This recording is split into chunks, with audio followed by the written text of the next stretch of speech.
History में chapter 3 का mineral and power resources, mineral and power resources, खनिज और ऊर्जा संसाधन, इसका कुछ हिस्सा पढ़े थे आप लोग, यानी कि पार्ट 1 पढ़े थे। इसमें कुछ बाकी रह गया था, कुछ और भी इसमें पढ़ना है, वो पार्ट 2, इसी को आज पढ़ना है। पार्ट 2 में एक हेडिंग जो स्टार्ट करना है, वो मिनरल का डिस्ट्रीब्यूशन हम लोग पढ़ रहे थे, खनिजों का वितरण हम लोग पढ़ रहे थे, विश्व में वितरण पढ़ लिए, किस देश में कितना मिनरल ज़्यादा कम कैसे कहाँ मिलता है, ये पढ़े थे। अभी पढ़ना है इसमें डिस्ट्रीब्यूशन इन इंडिया,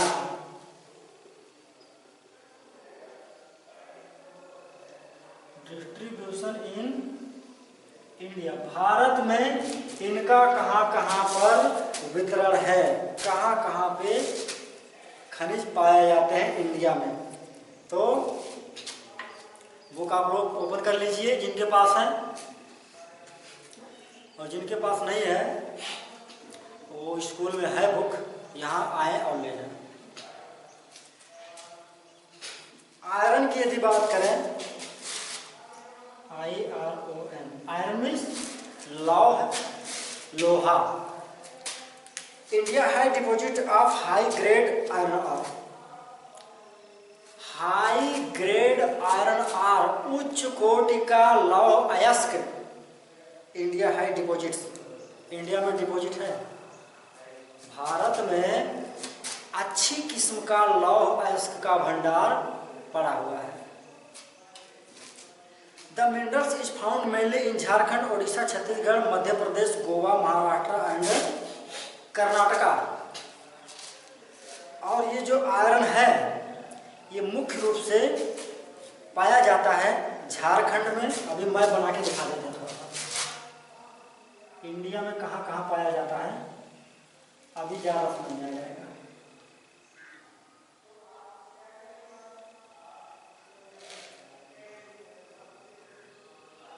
छोटा हो गया बच्चों,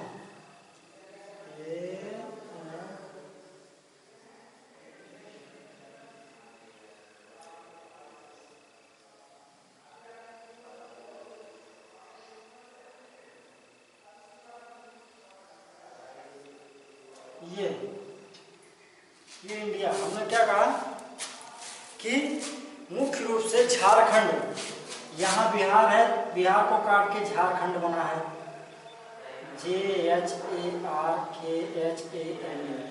इंडिया के मैप में यहाँ पाया जाता है। ओडिशा, यहाँ ओडिशा है, ओडिशा में पाया जाता है। और छत्तीसगढ़, मध्य प्रदेश, MP यहाँ है, इसी को तोड़ के CAA छत्तीसगढ़ बना है, यहाँ पाया जाता है, MP में पाया जाता है। और गोवा, महाराष्ट्र एंड कर्नाटका, गोवा यहाँ पे है, गोवा, समुद्र के किनारे यहाँ, और यहाँ महाराष्ट्र MH एंड कर्नाटका, उसके बाद यहाँ कर्नाटका KAR, यहाँ पे पाया जाता है। मैप में देखना चाहें, झारखंड यहाँ पे, ओडिशा में, मध्य प्रदेश में, छत्तीसगढ़ यहीं है, और महाराष्ट्र में पाया जाता है, गोवा में पाया जाता है, कर्नाटका में लोहा पाया जाता है। इतनी जगह हो गया। चलो बॉक्साइट की बात देखते हैं।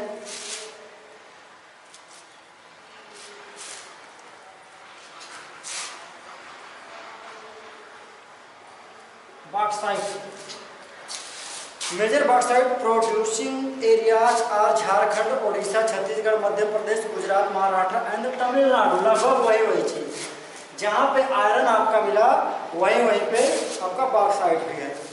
एक तमिलनाडु और है गुजरात, ये गोल वाला गुजरात है जो यहाँ पीछे है, जी गुजरात, तमिलनाडु, TM यहाँ।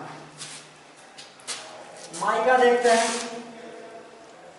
ये एक स्टोन है, पत्थर है। Mica deposits mainly occur in Jharkhand, Bihar, Andhra Pradesh and Rajasthan. ये आपका कुछ स्टेट या कुछ प्लेसेस के नाम यहाँ पे बताया है, ये आप पढ़ सकते हैं।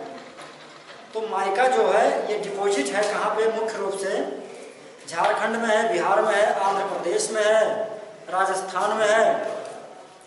और India is the largest producer and exporter of mica in the world. जो इंडिया है माइका का लार्जेस्ट प्रोड्यूसर भी है और एक्सपोर्टर भी है, यानी कि सबसे ज़्यादा माइका उत्पन्न भी करता है और सबसे ज़्यादा एक्सपोर्ट भी करता है, अर्थात निर्यात करता है, यानी दूसरे देशों को भेजता है। कॉपर, कॉपर मीन्स तांबा। It is mainly produced in Rajasthan, Madhya Pradesh, Jharkhand, Karnataka and Andhra Pradesh राज्यों में कॉपर मुख्य रूप से पाया जाता है।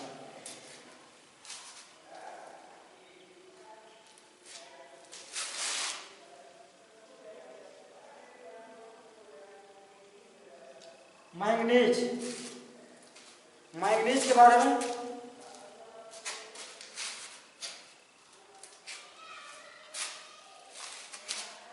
इंडियाज मैंगनीज डिपॉजिट्स लाई इन महाराष्ट्र।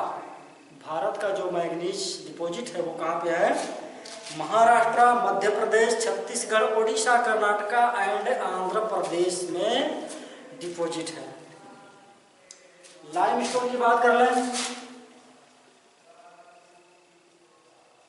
चूना पत्थर कहाँ है, चूना पत्थर देखते हैं। मेजर लाइमस्टोन प्रोड्यूसिंग स्टेट्स, जो बड़े प्रोडक्ट करने वाले जो स्टेट हैं, यानी कि लाइमस्टोन का जो ज़्यादा से ज़्यादा उत्पन्न करने वाले जो स्टेट्स हैं, प्रांत हैं, राज्य हैं, वो बिहार है, झारखंड है, ओडिशा, मध्य प्रदेश, छत्तीसगढ़, राजस्थान, गुजरात एंड तमिलनाडु। इन राज्यों में सबसे ज़्यादा लाइमस्टोन मिलता है।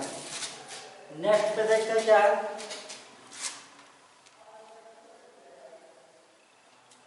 गोल्ड। गोल्ड क्या होता है जानते हैं आप लोग। कोलार इन कर्नाटका है deposit of gold in India. Karnataka में एक प्लेस है कोलार। कर्नाटका कहाँ है, महाराष्ट्र के बाद यहाँ कर्नाटका, यहीं पे एक प्लेस है कोलार, KOLAR, ये यानी कोलार इन कर्नाटका। कर्नाटक में जो कोलार है deposit of gold in India. Gold का डिपॉजिट है इंडिया में, कहाँ पे है, कर्नाटक के कोलार में। कर्नाटक के कोलार में सोना या सोने का भंडार है। These mines are among the deepest in the world, which makes mining of this are a very expensive process. सबसे डीपेस्ट, सबसे गहरी खान विश्व की है ये। सोने की बात की जाए तो सोने की सबसे गहरी खान यही है, यानी कोलार वाली। काफ़ी कठिनाई से, काफ़ी विशेष तरीके से यहाँ पे माइनिंग किया जाता है, निकाला जाता है। चलो एक और देख लेते हैं, साल्ट, जिसके लिए गांधी जी लड़ गए थे अंग्रेजों से। It is obtained from sea, lakes and rocks. जो नमक है ये सी, सागरों से, लेक्स झीलों से, एंड रॉक्स चट्टानों से मिलता है।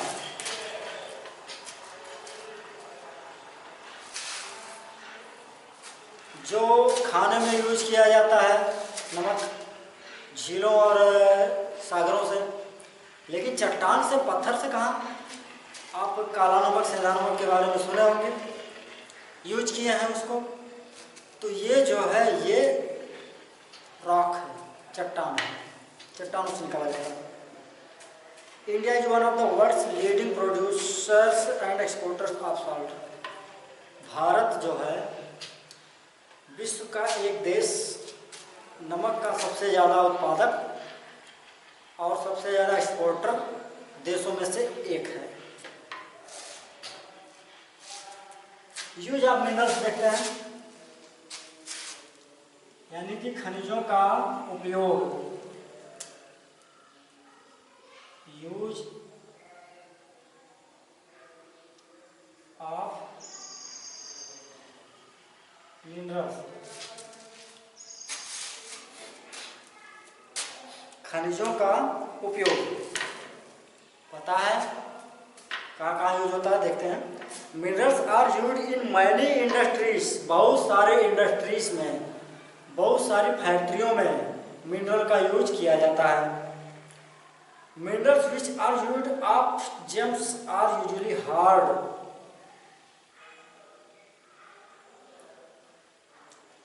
मिनरल एक मीनिंग अभी याद नहीं आ रही है, जेम्स, वो सामान्य तौर पर हार्ड यानी कि कठोर होता है। These are then set in various styles of jewelry। और ऐसे मिनरल्स, ऐसे खनिज, इनको ज्वेलरी बनाने में यानी कि गहने बनाने में इस्तेमाल किया जाता है। क्या क्या, सोना चांदी तो वैसे है।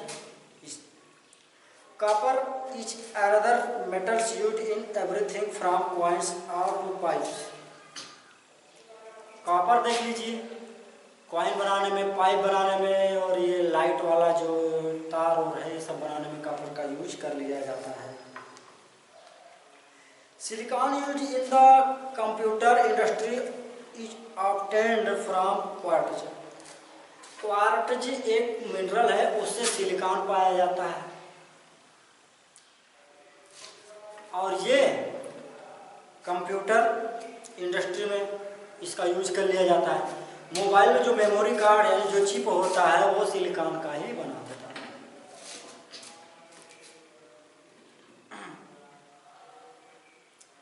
एल्यूमिनियम ऑब्टेन्ड फ्रॉम इट्स और बॉक्साइट।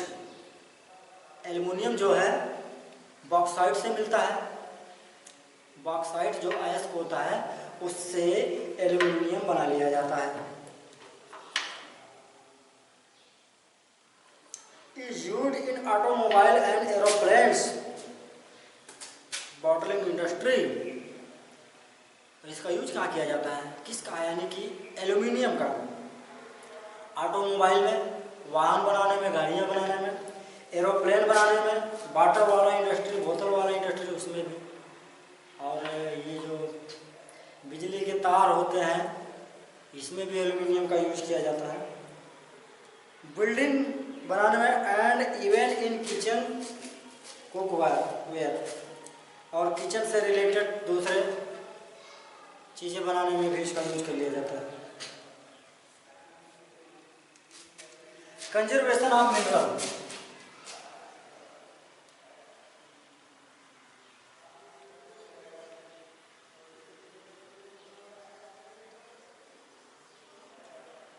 मिनरल्स यानी खनिजों का संरक्षण। कंजर्वेशन में होता क्या है, संरक्षण, सुरक्षा, संरक्षण करना, खनिजों का संरक्षण। Minerals are a non renewable resources.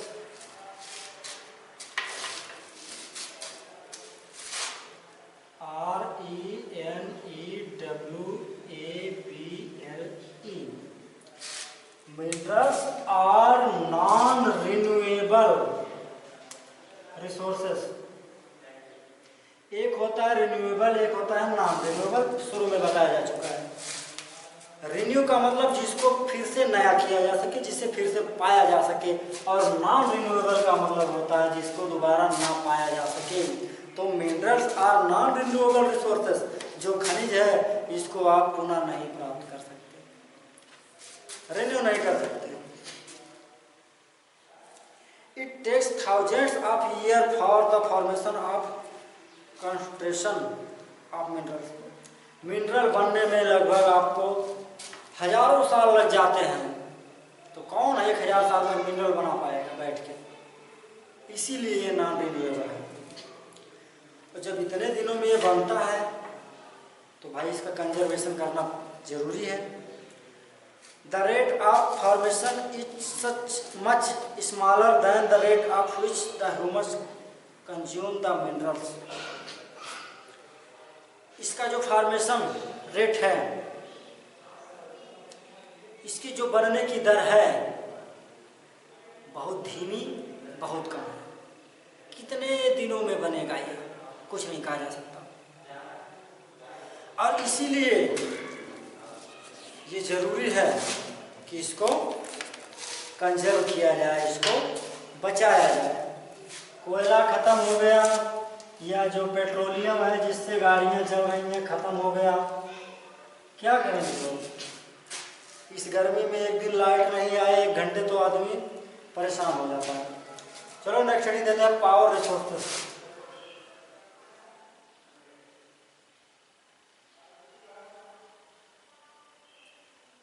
यानी कि शक्ति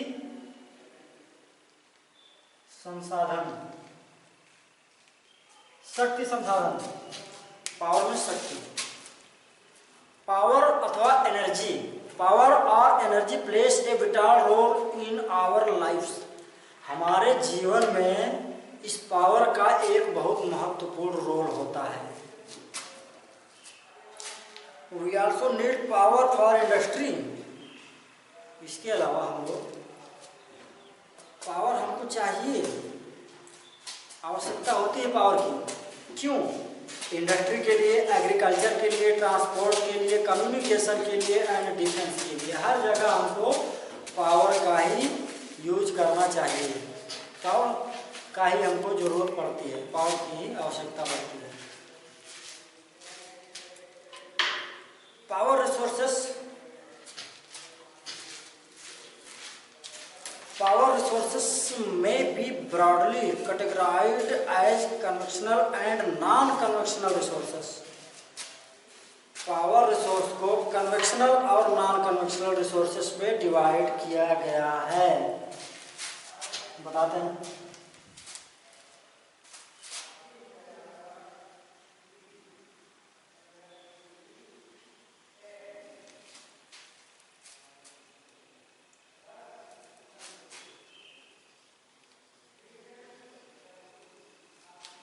एक कन्वेंशनल रिसोर्सेस है और दूसरा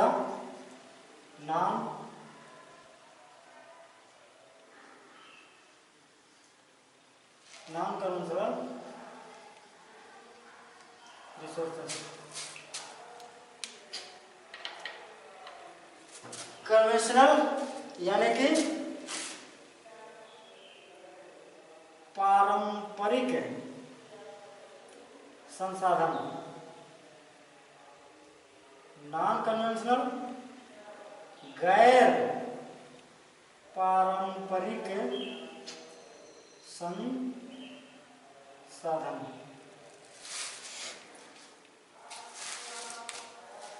पारंपरिक का मतलब जिसको हम बता रहे हैं, conventional resources of energy are those, यानी कि पारंपरिक संसाधन वे संसाधन हैं those which have been in common use for a long time, जिनका कि हम काफ़ी लंबे समय से यानी कि पुराने समय से जिनको हम यूज कर रहे हैं। Firewood and fossil fuel. Firewood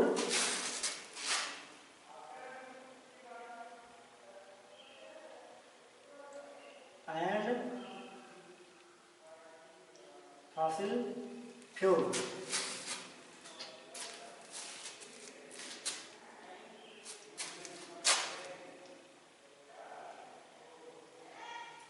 लकड़ी और जीवाश्म ईंधन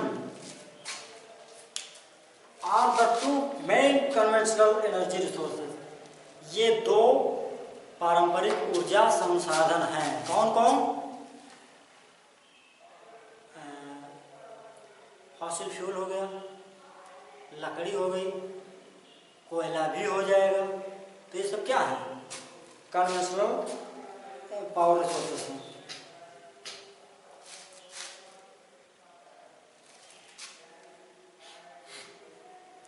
और यदि हम फायरवुड की बात करें तो घरों में अब कुकिंग के लिए गांवों में यूज किया जाता है।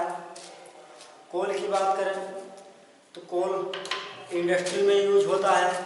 इंडस्ट्री के अलावा यहाँ पे देखिए भी आपके जो टांडा में भी है, जो बिजली यहाँ पे पैदा की जाती है यहाँ पे यूज होता है।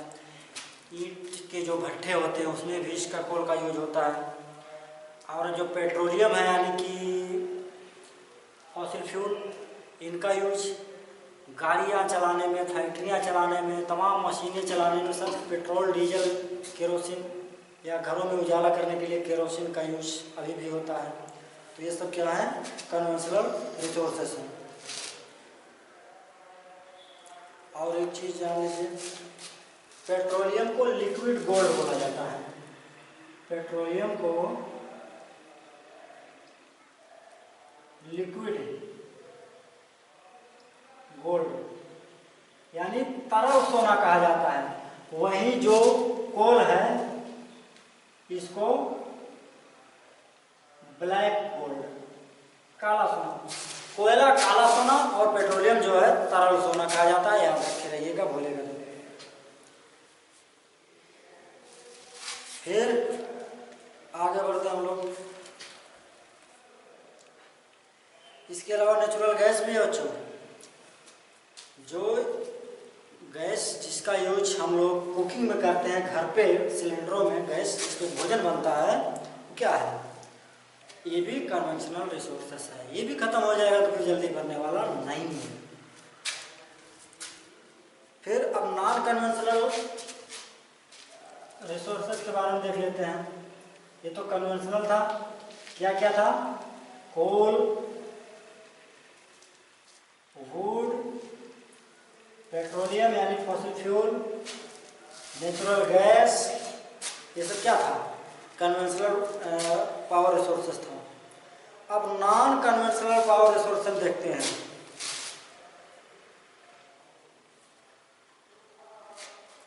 इसमें ऐसे रिसोर्सेस आते हैं कि जो कभी लेस नहीं होते, जो कभी खत्म नहीं होते हैं, यानी कि जो रिन्यूएबल होते हैं, यानी कि जिन्हें फिर से पाया जा सकता है। एज एग्जाम्पल देखिए क्या हो सकता है?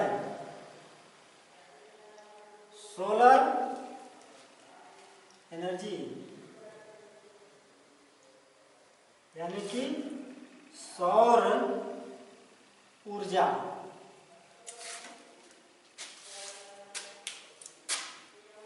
क्लास 6 में पढ़े हैं ना कि सोलर सिस्टम में जो सन है सभी को हीट देता है, सभी को पावर देता है। तो यही है सोलर एनर्जी यानी कि सौर ऊर्जा, सूर्य की जो ऊर्जा है ये कभी खत्म होने वाली नहीं है। Such heat and light energy can be felt by us every day. Solar energy trapped from the sun can be used in different type of work. Per day हमको कुछ ना कुछ एनर्जी मिलती है और इसका हम पैनल के द्वारा, पैनल के थ्रू डिफरेंट तरीके से इसका हम यूज कर सकते हैं। विंड एनर्जी एक है, पवन ऊर्जा, जहाँ पे हवा खूब तेज चलती हो वहाँ पे बड़े बड़े सोलर पंप चक्कियाँ लगा दी जाती हैं, बड़े बड़े ब्लेड, ऐसे उसमें हवाएं लगती हैं, पंखे की तरह वो नाचता है, तो उससे क्या होता है? एनर्जी जो है या पावर जो है बन जाता है। फिर एक और है nuclear energy.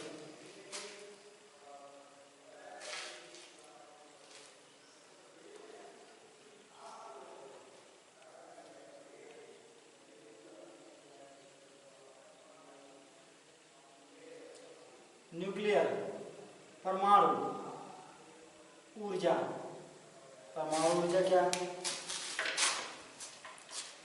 Nuclear power is obtained from energy stored in the nuclei of atom. जो अणु होते हैं उसमें ये एनर्जी स्टोर रहती है। Of naturally occurring radio active elements like uranium and thorium. ये कुछ रेडियो एक्टिव तत्वों जैसे यूरेनियम और थोरियम के द्वारा प्रोड्यूस की जाती है, पाई जाती है, बना ली जाती है। और इसके बाद एक और देख लेते हैं, जियोथर्मल एनर्जी।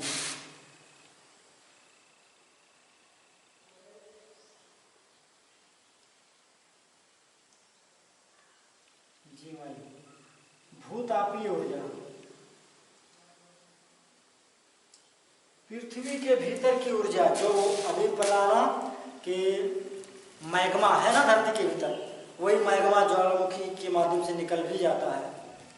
तो उसी मैग्मा के द्वारा heat energy obtained from the earth is called geothermal energy. जो ऊष्मा वाली जो पावर होता है, धरती का भीतर का जो पावर होता है, उसी को जियोथर्मल एनर्जी कहते हैं। The temperature in the interior of the earth rises rapidly as we go deeper. जैसे जैसे हम धरती के भीतर जाते हैं वैसे वैसे पृथ्वी का जो टेम्परेचर होता है वो बढ़ता चला जाता है। तो उसी के थ्रू जो है हम लोग कुछ मशीनें लगा के उससे पावर बना लेते हैं। फिर एक और आता है टाइडल एनर्जी, TIDAL।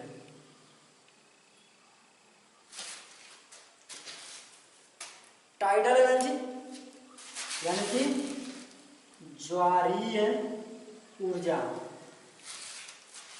टाइड आता है सागरों महासागरों में, ज्वार भाटा आता है, उसी से बनता है।